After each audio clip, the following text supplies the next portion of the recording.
Today I'm making a homemade loaf of bread machine multigrain bread. This one is hearty, wholesome, and so easy to make using your bread maker. I'm fixing to make a 1.5-pound loaf of this bread machine multigrain bread, but on my website, robynonthefarm.com, I'll also leave you the recipes for a 1-pound loaf and a 2-pound loaf, in addition to this 1.5-pound loaf, and I'll also leave you the recipe in both weight and in volume. I am excited for you to try this really yummy bread. Okay, to get started, I'm going to add 1 cup or 240 grams of lukewarm water. You want it to be about 100 to 110 degrees. Just add that right into your bread machine loaf pan. Be sure to get your loaf pan out of your bread machine to avoid any spills and messes. Next, I'm going to add 2 tablespoons or 28 grams of melted butter. This is salted melted butter. You can also use 2 tablespoons of oil if you'd like to do that instead. Any kind of oil you'd like to use. Now I'm going to add some honey. I'm going to add 2 tablespoons or 42 grams of honey. This is wildflower honey. Use a good local honey if you have it, or any kind of honey. Just be sure that you like the flavor of it. Don't use any bitter honey like I have made the mistake of doing in the past. And if you don't want to use honey, you can also use brown sugar, you can use white granulated sugar, or you can use coconut sugar or anything like that will work just fine in this recipe too. Now I'm going to add 1 large egg. Just add that right on in there with everything else. I like adding the egg for softness. It gives your bread better structure and texture, especially when you're adding in whole grains like we are today. Now for the star of the show, the multigrain cereal. Now this is a blend of things like wheat, rye, oats, barley, millet, brown rice, flax, and a few other things. Now this is Azure Standard's 10-grain cereal. You can also find other varieties at the grocery store like Bob's Red Mill. I think they have a 7-grain blend. But this is great for flavor and texture and really adds some great nutrition to this bread. So I'm adding 1 cup or 160 grams of this 10-grain cereal blend. Now it's time to add some flour. Today I'm going to use this bread flour, but you can also use whole wheat flour, and I usually make this loaf completely with fresh milled flour. So if you'd like to use fresh milled flour, I'll include that on the printable recipe for y'all. I'm going to use 2 3/4 cups or 340 grams of this bread flour. Now, different multigrain cereals with different grains in them will absorb the water a little bit differently, so we may have to adjust our flour or water ratio as the bread machine gets going. Now, this next ingredient is totally optional, but I'm going to add some lemon juice. You can also use some vinegar. Now, you won't taste this in this bread, but it does help strengthen the dough, and it can give whole grains a softer texture and a little better rise. So I'm going to add 1 teaspoon of this lemon juice. If you have fresh lemon juice, that's even better. I overpoured just a little bit, but that'll be just fine for this bread. That's about 5 grams of vinegar or lemon juice. Totally optional. You don't have to use it if you don't have it. Next, I'm going to add some salt. I'm going to add 1.5 teaspoons or about 8 grams of salt. Just don't pour it over your bread machine loaf pan. 1.5 teaspoons. Now, I love the Redmond's real salt. This is what I always use. If you watch me, you know I'm always using this, but you can use any kind of salt that you'd like. Now it's time for the yeast. I'm going to use this Saf Instant yeast, but you can also use bread machine yeast, Rapid Rise, Active Dry. Any of those will work just fine in this recipe. But I'm going to add 1 3/4 teaspoons of this yeast. And that's about 6 grams. And those are all of our ingredients. I'm going to go ahead and throw this into the bread machine and get it going. Now this loaf turns out great made entirely in the bread machine, but how I prefer my bread machine breads is to use the dough cycle and bake it in the oven. So that's what I'm going to do today, but you can do it either way. Now I'm going to go ahead and choose the dough cycle. It's about 1.5 hours. I'm going to press start. I'm using my Zojarashi Home Bakery Supreme bread machine. You can see it's dirty, it's old, but this thing is a workhorse and it makes such good bread.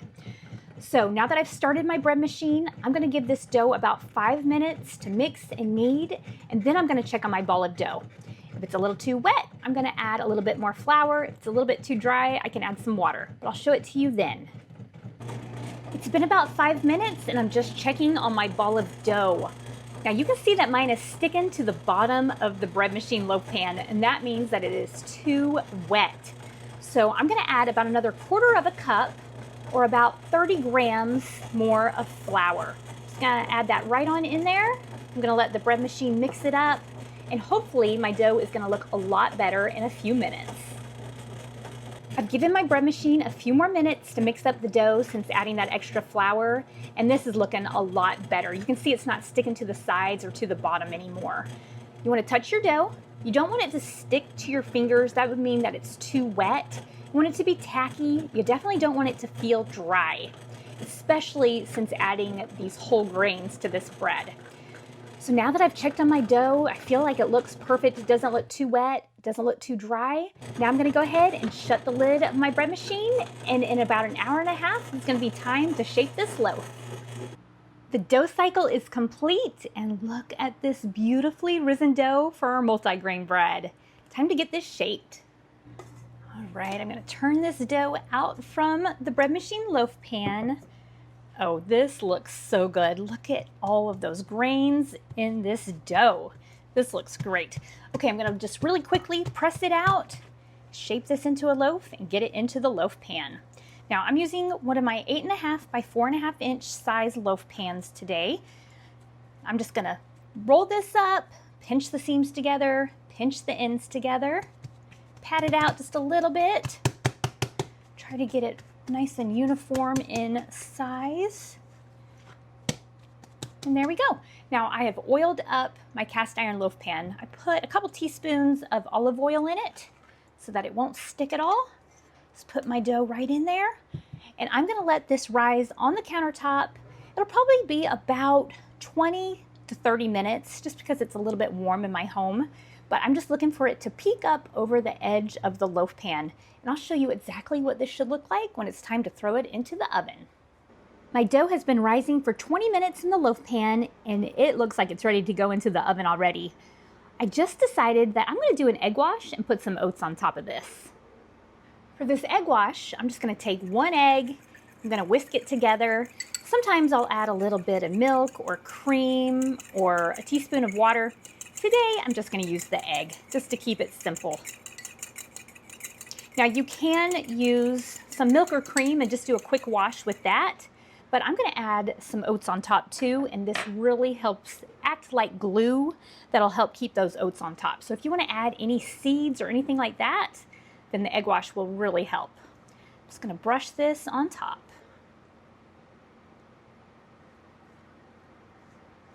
I do like doing an egg wash because it'll give you a really pretty golden color to your crust, and it'll bake up just a little bit differently. So I like the egg wash every once in a while.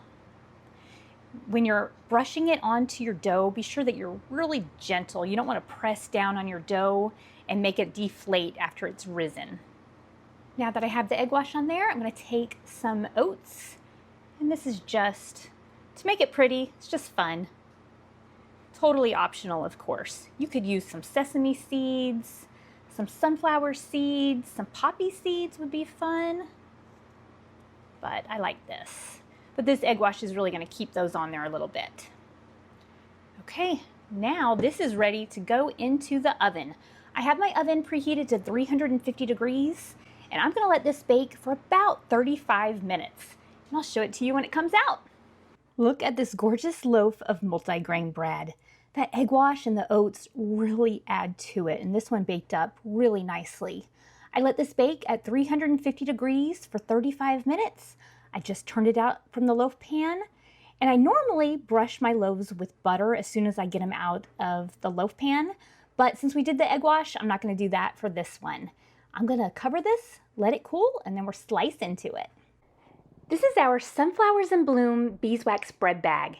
It's bright and happy and my favorite right now. You can find them on robynonthefarm.com. Okay, let's slice right on into this loaf. It's almost too pretty to cut. I did let this multigrain bread cool all the way, and because I did, it slices really easily and it should have a really nice texture. Yes, this loaf turned out awesome. Wow. It's soft, it's fluffy, it's got great texture. You can't buy bread like this at the grocery store, that's for sure. This one's delicious too. It's very wholesome, it's hearty. It's just a really nice quality bread. Let's tear into this slice and hopefully you can see how soft, fluffy, and airy the inside is. But even though it is like that, it's still really a hearty texture to this loaf. That mix of grains from the 10-grain cereal really gives this bread fantastic chewiness, so much flavor. It's a really great loaf of bread. Plus, it was so easy to make this loaf of multigrain bread using the bread machine. If you make this loaf, are you going to make it entirely in the bread machine or are you going to use your dough cycle? I have nearly 100 bread machine recipes that I've shared with y'all here on YouTube. Be sure to check some of those out. I think you're going to find some keepers. I'll leave the printable recipe for the 1-pound loaf, the 1.5-pound loaf, and the 2-pound loaf on my website, robynonthefarm.com. Be sure to check out our beeswax bread bags while you're there. I so appreciate y'all being here with me on Robyn on the Farm. I'll see y'all next time. Robyn's in the kitchen, dough beneath her hands, wheat from the fields and eggs from her land. Sunlight through the window, a warm golden glow. She's working hard to make that dough. With flour on her apron, loving each knead, ground wheat fresh, sowing her seed. The smell of fresh bread rises in the air.